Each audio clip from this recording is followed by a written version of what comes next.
Assalamualaikum warahmatullahi wabarakatuh. Waalaikumsalam warahmatullahi wabarakatuh. Alhamdulillah wassalatu wassalamu ala Rasulillah Sayyidina Muhammad ibn Abdillah wa ala alihi wa sahbihi wa man wala wa la hawla wa la quwwata illa billah. Maka para pemirsa yang dirahmati oleh Allah, alhamdulillah malam hari ini kita masih bisa melanjutkan kegiatan kita, yaitu hadir dalam majelis ta'lim Ribat Al-Murtadha Al-Islami, yang mana setiap malam kita membaca buku Jaga Akidahmu yang saya tulis dan baru terbit pada awal bulan suci Ramadan. Mudah-mudahan dengan pembacaan buku atau kitab Jaga Akidahmu membantu kita untuk lebih dekat dengan kehidupan kita, khususnya kehidupan ukhrawi kita, sebagai bekal tatkala kita menghadap Allah Subhanahu wa taala. Tentu di dalam bab ini kita juga membahas hal-hal yang terkait dengan kewajiban kita sebagai seorang muslim, yang sebelumnya kita membaca bab tentang sholat, kemudian dilanjut tentang bab puasa, terutama pada bulan suci Ramadan, dan juga tentunya puasa-puasa yang lainnya. Dan hal-hal yang terkait dengan bulan suci Ramadan tentu adalah awal dari kapan difardukan atau waktu kapan kita diwajibkan untuk berpuasa, yang terkait dengan ru'yatul hilal. Demikian juga nanti mengakhiri puasa Ramadan juga dengan ru'yatul hilal. Itu adalah pendapat yang paling kuat di dalam pelaksanaan bulan suci Ramadan pada setiap tahun, termasuk juga tentunya tahun ini. Untuk itu kita sedikit akan membahas tentang bagaimana sih sirkulasi atau hal-hal yang terkait dengan ru'yatul hilal, agar kita nanti tatkala mengakhiri bulan suci Ramadan kita tidak bingung, sebagaimana kemarin tatkala kita mengawali pada bulan suci Ramadan. Karena memang sebagian dari masyarakat kita ada yang paham itu ya mengatakan lumrah, ada perbedaan pendapat dan sebagainya. Tapi yang tidak paham kadang-kadang dengan adanya perbedaan pendapat itu menjadi suatu hal yang menyebabkan situasi panas misalnya. Padahal perbedaan semacam urusan penentuan awal Ramadan atau akhir Ramadan itu adalah sesuatu yang lumrah dalam bahasa fikih. Misalnya kayak kemarin ada yang Sabtu, ada yang Ahad, ya. Mungkin juga ada yang Senin dan lain sebagainya. Begitu. Ini adalah suatu hal perbedaan-perbedaan yang bukan prinsip, jadi boleh-boleh saja terjadi. Untuk itu mari kita kaji sejenak, mudah-mudahan ada manfaatnya. Silakan. Bismillahirrahmanirrahim. Ru'ya hilal. Ada orang yang bertanya berkaitan dengan pemahaman hadis sumu li ru'yatihi wa aftiru li ru'yatihi. Berpuasalah apabila kalian melihat hilal atau bulan sabit, dan berlebaranlah kalian jika melihatnya pula. Mengapa ada perbedaan dalam praktiknya di lapangan? Ya, jadi untuk mengawali puasa Ramadan itu atau mengakhiri puasa Ramadan itu sesuai dengan hadis Nabi Muhammad SAW. Sumu li ru'yatih wa aftiru li ru'yatih. Puasalah kalian tatkala kalian melihat hilal. Demikian juga berhentilah berpuasa, maksudnya lebaranlah kalian itu bila kalian melihat atau ru'yatul hilal. Ini hadis Nabi SAW. Secara ringkas, kami jawab bahwa dalam fikih mazhab Syafi'i yang dianut oleh mayoritas bangsa Indonesia dapat disimpulkan sebagai berikut. Yang pertama, man ra'al hilala fa'alaihi al-amalu bih. Barang siapa melihat hilal, maka ia wajib mengamalkannya, alias wajib berpuasa atau berlebaran. Ya, orang yang betul-betul dirinya itu melihat hilal atau ru'yatul hilal, maka bagi dia wajib untuk mengamalkannya. Ya, itu utamanya begitu ya. Orang lain belum tentu, nanti ada rinciannya. Jadi kalau malam ini atau tadi, misalnya ini saya betul-betul ru'yatul hilal, Nah, misalnya ini akhir Ramadan itu, maka besok saya wajib berlebaran. Begitu. Adapun yang lain-lain tergantung situasi. Nanti kita lanjutkan. Kemudian yang kedua, man saddaqa man ra'al hilal fayajuzul amalu bih. Barang siapa percaya terhadap orang yang melihat hilal, maka boleh dia mengamalkannya, alias boleh berpuasa atau berlebaran. Ya, tadi kan saya gambarkan saya melihat ya. Maka di antara kalian ini kalau ada yang percaya dengan saya, boleh besok ke lebaran. Begitu. Mungkin juga kalau awal Ramadan ya. Pertama saya yang ru'yatul hilal, ro'a, saya sendiri ya melihat, maka saya wajib. Entah itu mengawali puasa atau mengakhiri puasa. Dan di antara kalian ini separuh misalnya, separuh ada 50% percaya dengan saya. Oh, orang ini terpercaya, jadi saya yakin dengan ru'yanya.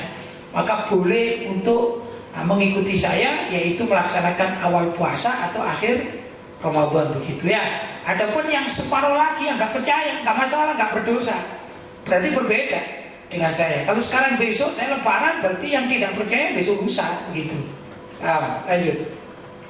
Kemudian yang ketiga, man ra'al hilala wa asbatatil hukumatu fayajibu ala ahli baladi an yasumu aw yuftiru. Barang siapa melihat hilal dan ditetapkan atau diresmikan oleh pemerintah, maka wajib bagi seluruh masyarakat untuk berpuasa atau berlebaran. Ya, kalau tadi saya habis ru'yatul hilal, saya laporkan kepada pemerintah yang resmi itu ya. Ya, kalau sekarang di Indonesia ya Departemen Agama ya, mulai dari kecamatan itu KUA, Departemen Agama, mana kabupaten, kemudian naik ke provinsi sampai pada pusat, kemudian diterima, ru'yah saya ini diterima, kemudian diisbat, ibarat ketok palu lah, pemerintah ketok palu, tok begitu. Maka semua seluruh masyarakat di negara itu besok wajib lebaran, begitu. Kalau awal puasa berarti besok wajib awal puasa berpuasa, begitu ya. Lanjut, agak dekat. Kemudian yang keempat, man ra'al hilala falam tusbitil hukumatu fa'ala ra'il amalu bih wa 'ala al-ummati bil khiyari man arada an yasuma aw yuftira falyasum aw yuftir wa man arada an yastakmila 30 yawman falyastakmil. Barang siapa melihat bulan namun tidak ditetapkan atau diresmikan oleh pemerintah, maka wajib mengamalkan bagi yang melihatnya. Sedangkan bagi umat Islam boleh memilih antara berpuasa atau berlebaran, karena mempercayai adanya hilal atau tidak mempercayai adanya hilal. Bagi yang percaya terhadap terlihatnya hilal, maka boleh berpuasa atau berlebaran. Bagi yang tidak percaya terlihatnya hilal, maka hendaklah menggenapkan hitungan bulan Sya'ban atau Ramadannya menjadi 30 hari, alias selang 1 hari berikutnya ia barulah wajib berpuasa atau berlebaran. Ya, demikian juga kalau saya lihat, tadi sudah diterangkan, tapi saya ulangi lagi ya Bapak. Kalau saya ru'yatul hilal berhasil, ya, maka kemudian saya laporkan kepada aparat atau pada pemerintah, ternyata ditolak. Entah alasan ditolak macam-macam ya, entah itu masalah politik, entah masalah apa saja, pokoknya ditolak oleh pihak pemerintah. Apa yang harus dikerjakan oleh umat? Maka umat yang percaya dengan saya, dengan ru'yah saya ini, maka mereka melaksanakan puasa atau lebaran esok harinya setelah saya menyatakan ru'yah, walaupun ditolak oleh pemerintah. Itu pertama, kelompok pertama. Kelompok yang kedua, masyarakat yang tidak percaya dengan ru'yah saya, nggak percaya karena tidak diisbat atau tidak ditetapkan oleh pemerintah. Ya, maka hendaklah dia bukan ikut pemerintah, tapi hendaklah dia melengkapi hitungan bulan Sya'bannya kalau awal Ramadan nanti hitungannya, atau melengkapi bulan Ramadannya itu 30 hari. Karena tidak ada isbat dari hukuman. Karena apa? Setiap bulan Islami itu hitungannya berapa? Kalau nggak 29 ya 30 hari, begitu ya. 29 mungkin, atau 30 hari namanya istiqmah. maka wajib istiqbal. Bukan berarti ikut pemerintah, bukan. Pemerintah itu hanya terima atau tidak terima. Jadi mazhabnya kamu ikut pemerintah itu salah, ini salah persepsi, namanya salah kaprah. Yang benar, sehubungan pemerintahan setempat tidak menerima ru'yah, walaupun yang ru'yah itu misalnya 100 orang, ya, dan meyakinkan semua orang ini, meyakinkan segala tokoh-tokoh nasional bahkan ya, pokoknya terpercaya. Tapi misalnya karena politik saja, kok tidak diterima oleh pemerintah, tidak diithbat. Maka ada dua kelompok. Pertama, masyarakat yang percaya boleh besok memulai awal puasa tanggal 1 Ramadan, atau kalau Syawal ya, awal Syawal berarti Lebaran. Itu kelompok pertama. Kelompok yang kedua, dia tidak mempercayai 100 orang tadi. Boleh atau tidak boleh? Boleh. Kenapa? Karena sudah diketok palu oleh pemerintah, tidak ada itsbat. Gimana caranya? Apakah dia wajib ikut pemerintah? Tidak wajib ikut pemerintah. Tapi namanya istiqmal. Apa itu istiqmal? Menggenapkan hitungannya berapa? 30 hari. Berarti bukan besoknya, tapi besok lusanya barulah dia mengawali puasa Ramadan atau mengawali Lebaran, yaitu 1 Syawal. Intinya dari pelaksanaan ru'yah itu bagi yang yakin adanya ru'yah, maka sehari setelah setelah berhasil ru'yah itu sehari setelahnya puasa atau Syawalan, ya, itu Lebaran. Kalau yang tidak percaya berarti 2 hari setelah pelaksanaan ru'yah itu baru mengawali Ramadan atau mengawali awal Syawal. Seperti kemarin ini, kejadian kemarin tahun ini kan, ya, sebagian tempat katanya ru'yah. Begitu, ada yang berasal ru'yah, berbagai macam kriteria, begitu ya. Tapi yang jelas pemerintah tidak menerima. Intinya begitu. Apa alasannya? Macam-macam. Analisa para para pakar macam-macam dia. Ada yang mengatakan karena faktor politis, ada karena faktor dan lain sebagainya, ya. Bahkan faktor memang secara derajatnya tidak memenuhi syarat. Pokoknya segala macam. Intinya kemarin sebagian yang merasa meru'yah atau berhasil ru'yah tapi tidak diithbat, tidak ditetapkan oleh pemerintah. Begitu kan? Maka bolehlah umat Islam sebagian mereka puasa di hari Sabtu, sedangkan sebagian yang lain puasa di hari Ahad. Yang istiqmal berarti hari Ahad, yang ikut ru'yah berarti hari Sabtu. Begitu. Boleh tidak? Itu boleh dan sudah dibahas dalam kitab-kitab fikih, jadi tidak masalah. Siapa yang dosa? Tidak ada yang dosa bagi umat Islam, ya. Tapi kalau betul-betul ini ada ru'yah yang dianggap memenuhi syarat. Karena syarat saya contohkan antara NU dan Muhammadiyah saja secara formal ini ya. Kalau NU itu mensyaratkan namanya derajat di dalam ru'yah itu 3 ke atas. Kalau Muhammadiyah tidak, 2 pun sudah dikatakan bisa diterima. Karena di sini menjadi berbeda pendapat kapan memulainya. Kemarin menurut sebagian analisa, bagi yang menolak atau tidak mengakui adanya ru'yah itu karena derajatnya, hilalnya itu derajatnya tidak sampai 3 derajat menurut informasinya begitu, ya. Maka yang kelompok ini mengatakan tidak ada ru'yah, artinya tidak berhasil ru'yah. Kenapa? Derajatnya kurang memenuhi syarat. Tapi bagi kelompok yang lain mengatakan, oh tidak perlu lebih dari 3 derajat, tidak perlu begitu, pokoknya ru'yah ya sudah, ini sudah boleh berpuasa. Di sinilah letak adanya perbedaan pendapat. Kenapa kemarin itu ada berpuasa pada hari Sabtu, ada juga berpuasa pada hari Ahad. Menurut fikih boleh-boleh saja berbeda, tidak apa-apa, sama-sama tidak berdosa, begitu ya. Yang berdosa itu adalah yang meyakini puasa awal itu hari Sabtu ini memusuhi yang puasa hari Ahad. Demikian juga yang memilih puasa hari Ahad ya memusuhi yang memilih puasa hari Sabtu, sehingga menjadi pertengkaran, percekcokan, permusuhan. Lain yang berdosa. Ya, tapi yang mengamalkan gitu saja, mau hari Sabtu, mau hari Ahad, karena sama-sama punya dasar, yang dasarnya sama-sama kuat, ya sudah, nggak masalah. Itulah hasil dari ijtihad ulama-ulama yang ada di bidang ru'yah tersebut. Paham ya? Lanjut. Dengan demikian urusan penentuan awal bulan Ramadan dan awal bulan Syawal sangat memungkinkan untuk berbeda antara yang satu dengan yang lainnya.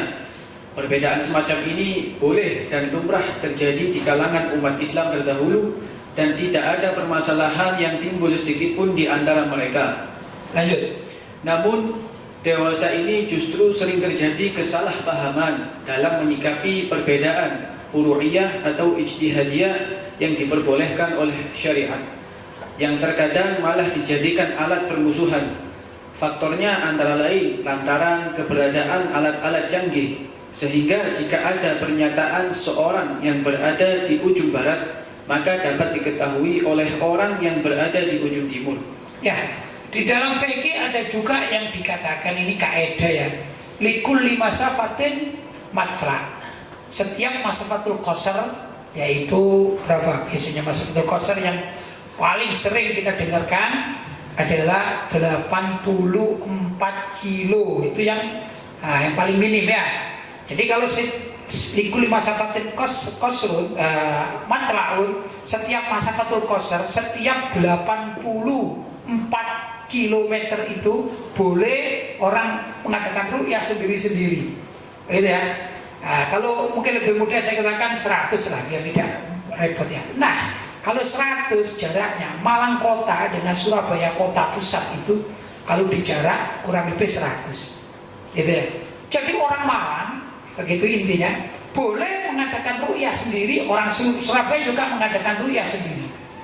Maka kalau orang Malang ini berhasil, ya, maka seluruh Malang itu sebenarnya boleh berpuasa atas dasar ru'yahnya orang Malang. Nah, sedangkan yang ada di Surabaya tidak wajib ikut Malang. Nah, andai kata Surabaya itu ahli ru'yahnya tidak berhasil, ya sudah mereka tidak berpuasa esok harinya. Itu di dalam fikih boleh. Nah, memang zaman dulu kala nggak ada yang namanya handphone, nggak ada namanya telepon, ya, sehingga nggak ada yang bertengkar. Ya sudah, yang penting warga Malang mengikuti matlaknya orang Malang, kemudian diumumkan oleh penguasa Malang. Sedangkan di Surabaya mengikuti puasanya atau matlaknya orang Surabaya yang tidak diitsbat oleh pemerintah Surabaya. Maka bisa digambarkan di dalam fikih itu ya, zaman dahulu kala orang Malang sudah berpuasa semuanya, orang Surabaya belum berpuasa. Demikian juga menentukan Idul Fitri. Paham? Karena tergantung dari matlak setiap daerah yang diperkenankan menurut hukum fikih, yaitu apa? Masafatul qasar, atau mungkin lebih mudahnya 84, atau mungkin lebih mudahnya 100 lah ya. Setiap 100 kilo ya, setiap 100 kilo itu boleh mengadakan ru'yah sendiri. Ya, kalau sekarang zaman modern, ada mobil, ada kendaraan. Kalau dulu kan enggak. Pegunungan, setiap pegunungan mana tahu. Seperti kita apa yang terjadi di balik Gunung Semeru sana, kita tahu enggak kejadiannya kalau nggak lewat medsos? Nggak tahu kita. Kalau mereka mengadakan takbiran misalnya, kita nggak tahu juga. Tidak masalah, nggak ada pertengkaran. Ya, tapi kalau kita di Singosari misalnya, ada takbiran satu, yang lain kira-kira itu ikut takbiran enggak? Takbiran dari mulut ke mulut. Tapi untuk sampai mana? Batas dulu Majang sana, sulit. Paham ya? Nah, itu zaman dahulu kala, karena itu tidak masalah. Nah, kemudian seiring dengan berputarnya zaman, maka mulailah para ulama itu bersepakat bahwa matlak itu setiap negara. Ini adalah pemekaran di dalam penentuan hukum. Paham ya? Setiap negara punya matlak sendiri. Kalau Indonesia ikut Indonesia, Malaysia ikut Malaysia. Bahkan beberapa tahun yang lampau itu sempat dikatakan matlak wilayah Nusantara, yaitu Asia Tenggara. Itu sepakat. Boleh-boleh saja. Ya, itu adalah ijtihad ulama-ulama kontemporer, yaitu yang hidup di zaman sekarang. Begitu kurang lebih. Lanjut.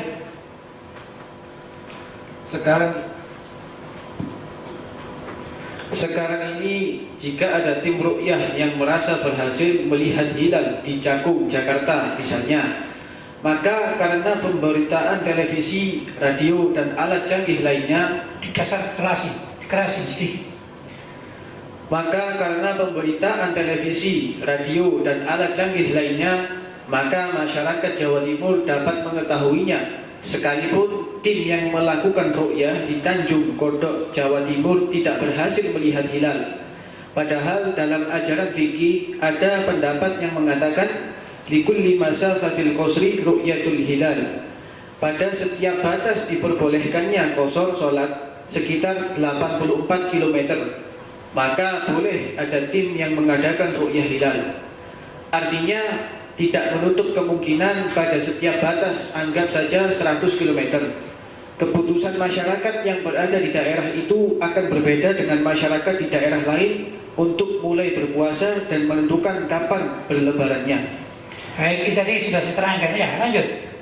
Lebih konkret dalam penggambaran praktek fikih di lapangan di masa lampau adalah sebagai berikut. Warga sekitar Malang kebetulan berlebaran misalnya hari Ahad, karena timnya berhasil ru'yah hilal pada hari Sabtu menjelang maghrib. Sedangkan warga sekitar Gresik berlebaran pada hari Senin karena timnya tidak berhasil meru'yah hilal. Baik, jelas sekali. Lanjut. Untuk warga Tuban berlebaran Ahad karena berhasil ru'yah hilal. Sedangkan warga Rembang berlebaran Senin karena tidak berhasil ru'yah hilal. Warga Kudus berlebaran hari Ahad, sedangkan warga Pekalongan berlebaran hari Senin. Warga Cirebon berlebaran hari Ahad, sedangkan warga Jakarta berlebaran hari Senin. Demikian dan seterusnya. Karena di zaman dahulu itu tidak tersedia alat komunikasi yang canggih untuk saling menginformasikan hasil ru'yah masing-masing. Ya, lanjut. Namun menurut hukum fikih bahwa keputusan penetapan awal puasa maupun hari lebaran bagi umat Islam di masa lampau yang hasilnya tidak seragam itu tetap sah menurut hukum Islam, karena sesuai kaidah pada setiap batas diperbolehkannya qasar salat sekitar 84 km, maka boleh mengadakan ru'yah hilal. Ya, ini tadi saya terangkan ya. Jadi ada kemungkinan kita bicara kota-kota di Jawa ya, kota-kota di Jawa ya. Kalau misalnya dari Malang sini, Malang, kemudian dekat itu ada Surabaya. Dari Surabaya ada kota lagi namanya Gresik, kan gitu ya.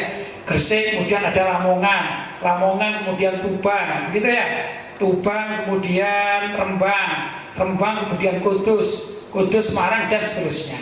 Nah, ini setiap kota bisa saja ini berbeda ketentuannya. Misalnya Lebaran aja kita bicara Lebaran saja. Yang Malang Lebaran hari Ahad, Surabaya hari Senin. Naik lagi Gresik hari Ahad, naik ke sana lagi apa tadi? Lamongan itu hari Senin, gitu ya. Senin naik lagi Tuban hari Ahad. Demikian dan seterusnya sampai ke Jakarta itu Ahad Senin. Kalau zaman dahulu boleh. Kenapa? Karena nggak ada alat komunikasi. Ya nggak ada yang ramai, nggak ada yang bertengkar. Ya sudah mengikuti wilayah masing-masing, itu boleh menurut hukum fikih. Paham ya? Lanjut. Hukum bolehnya melakukan ru'yah hilal dengan pengalaman di lapangan yang ternyata hasilnya variatif semacam gambaran di atas tetap berlaku dan tidak berubah selamanya. Sekalipun saat ini sudah banyak alat-alat canggih yang dapat digunakan saling menginformasikan hasil ru'yah hilal dari masing-masing daerah. Ya, hukum itu kan sudah ada ketentuannya. Walaupun sekarang ada alat canggih, bahkan ada teleskop, ya, ada segala macam, itu hukumnya tidak berubah. Bukan berarti kalau sudah sekarang ditemukan atau informasi di Jakarta hari Senin, kita juga harus Senin gitu ya. Itu sebenarnya tidak menentukan juga. Alat-alat canggih tidak bisa merubah hukum. Kalau zaman dahulu kala hukumnya itu boleh ya, terus sampai hari kiamat boleh, gitu ya. Di dalam perbedaan pendapat semacam demikian ini. Dan kemarin juga sudah terjadi kan. Ada sebagian mengatakan, gimana kita ini sudah punya peralatan canggih, kenapa kok yang ini ru'yatul hilal sudah memenuhi syarat, kok kata sana tidak memenuhi syarat? Ya karena yang sana tidak melihat secara langsung. Gimana hukumnya? Boleh, tidak masalah, tetap boleh walaupun sudah ada alat canggih. Jelas ya? Demikianlah ketentuan gimana meramu pemahaman terkait dengan hilal atau ru'yatul hilal agar kita tidak terjebak dengan kemodernan zaman. Dianggap kalau sudah bisa dilihat dengan alat-alat tertentu maka pasti bulan atau hilal itu pasti akan tampak dan bisa ditentukan dengan pasti. Nggak begitu kenyataannya, di lapangan tidak begitu ya. Karena yang dimaksudkan di dalam hadis sumu li ru'yati wa aftiru li ru'yati, berpuasalah kalian ya karena kalian melihat bulan, dan juga berlebaranlah kalian karena kalian melihat bulan. Itu menurut bahasa masyarakat ulama adalah dengan mata telanjang, bukan dengan alat-alat. Jadi kita pemahaman juga bukan karena medsos, bukan karena WhatsApp, bukan karena dan lain sebagainya, tapi betul-betul dengan mata telanjang. Ya, itu diantara ru'yah yang diterima dan bisa diitsbat oleh pemerintah. Begitu dan seterusnya. Paham ya? Lanjut? Sudah. Baik, alhamdulillah satu bab telah kita selesaikan. Mudah-mudahan ada manfaatnya. Dan sekarang kita berlanjut kepada sesi dialog atau pertanyaan. Kalau sudah ada yang masuk, dipersilahkan. Alhamdulillah Pak Kiai, pertanyaan sudah masuk kepada kami. Langsung saja saya bacakan pertanyaan yang pertama. Baik. Assalamualaikum warahmatullahi wabarakatuh. Waalaikumsalam warahmatullahi wabarakatuh. Pak Kiai, saya sering batuk kering sampai sesak napas. Bisa napas lega kalau menghirup minyak kayu putih. Pertanyaannya, apakah puasa saya tetap sah kalau terpaksa menghirup aroma kayu putih tersebut? Atas perhatiannya, terima kasih. Baik. Ada minyak kayu putih, ada inhaler namanya. Inhaler itu apa ya? Obat atau apa namanya? Ya obat lah, ya obat hirup, gitu ya. Biasanya dimasukkan di hidung. Itu kalau hidungnya tersumbat, itu kan ada. Dan lain sebagainya ada. Dan juga ada obat-obat lain yang semacam itu dihirup. Masuk juga cengkeh ada, dan lain sebagainya ada itu. Saya pernah dapat obat semacam itu dari Malaysia, diberi warga Malaysia, terdiri dari semacam cengkeh dan juga beberapa ramuan-ramuan. Itu kalau kita dalam keadaan pilek dan tersumbat, kita hidup nih, maka akan hilang. Sama dengan tadi minyak kayu putih atau inhaler, itu ya. Bagaimana hukum seorang yang berpuasa menggunakan inhaler itu bagaimana ya? Itu ada dua pendapat. Ini pertama, pendapat sah atau tetap sah, tidak membatalkan puasa bila mana yang menghirup itu memang penderita sakit memang. Karena ada orang yang sesak nafas, dia kalau tidak menghirup itu ya sudah akan mati dia. Bahkan ada juga yang seperti apa namanya, semprot itu ya, obat semprot. Loh, kalau memang itu obatnya dia tidak apa-apa, sah, tidak membatalkan wudhu, memang obat itu. Ya, kalau tidak gitu mati dia.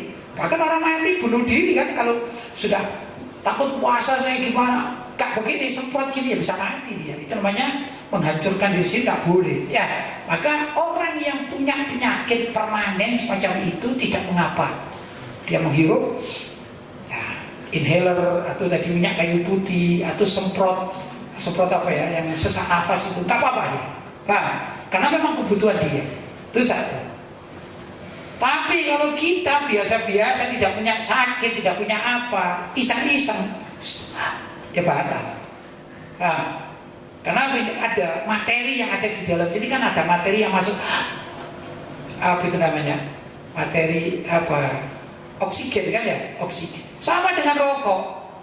Orang merokok itu, orang merokok itu kan niat dia merokok, dia kan asam gitu ya, dia rokok sengaja kan. Dia masukkan asap ke dalam mulutnya, batal dia. Karena dia memang sengaja. Tapi kalau ada orang bakar-bakar di sana, bakar-bakar, kita lewat, kita tidak batal. Karena kita kena asapnya itu bukan sengaja. Beda kalau ada orang yang bakar-bakar, kita sengaja datang, batal kita. Paham ya? Jelas? Nah, begitu. Jadi ini kasus tergantung dari situasi orangnya bagaimana. Kalau memang dia itu orang yang sakit dan hanya itu obatnya, ya memang ada obatnya memang seperti itu, seperti nafas itu. Ya, ada kan beli obat untuk pernafasan itu ada. Tapi ada juga ini. Kita ini kadang-kadang nafas kita bau. Kadang-kadang agar supaya tidak bau, maka kita beli obat yang disemprotkan biar harum. Nah, itu membatalkan puasa karena dia tidak berpenyakitan. Dia hanya kepingin harum-haruman saja, masuk di batal. Paham ya? Jadi semua tergantung dari situasi dan kondisi siapa yang menggunakan. Tidak bisa mutlak. Kalau orang yang bertanya ini memang betul-betul sakit, dia punya penyakit, itu nggak apa-apa dipakai. Paham? Baik, lanjut.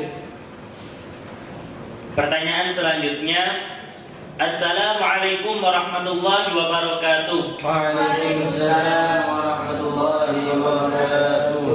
Pak Kiai, saya mau bertanya. Jadi begini, teman saya carikan hutang. Hutangan, ya. Terus teman saya itu kabur, entah kemana. Pertanyaannya, apakah saya mempunyai kewajiban untuk membayar hutang tersebut? Ya, ini hutang kabur ini ya. Memang zaman sekarang itu zaman yang aneh. Ini saya contohkan misalnya. Saya pemilik uang. Saya contohkan, saya ini punya uang, sebut aja 1 juta misalnya. Sama ini namanya Ibrahim ya, hutang sama saya contoh ini, contoh. Ibrahim ini datang pada saya, hutang pada saya. Saya hutang berapa? Hutang 1 juta. Kapan kamu kembalikan? Ya sebulan lagi. Oke lah, sekarang tanggal 15, sebut saja tanggal 15 ya. Bulan ini tanggal 15. Perjanjiannya bulan depan tanggal 15 dia akan bayar perjanjiannya. Oke? Sudah. Kalau zaman sekarang begini. Begitu tanggal 15 yang akan datang, saya ketemu Ibrahim, mana uang saya? Dan maka dia bilang, wah jangan ditagih sekarang, nanti aja gitu. Nanti aja. Sudah?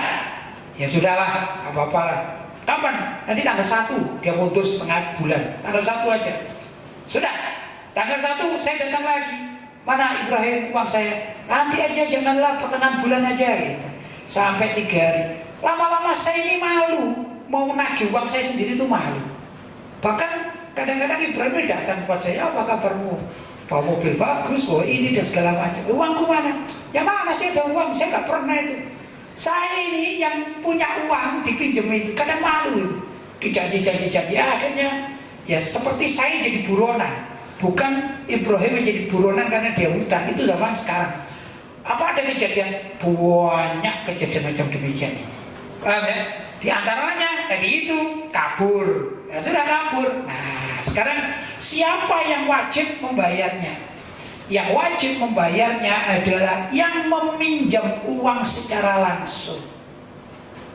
Begitu.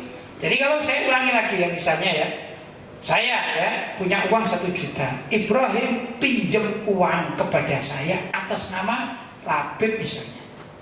Karena dia baik hati dengan temannya, ya saya pinjamkan, saya dekat kok.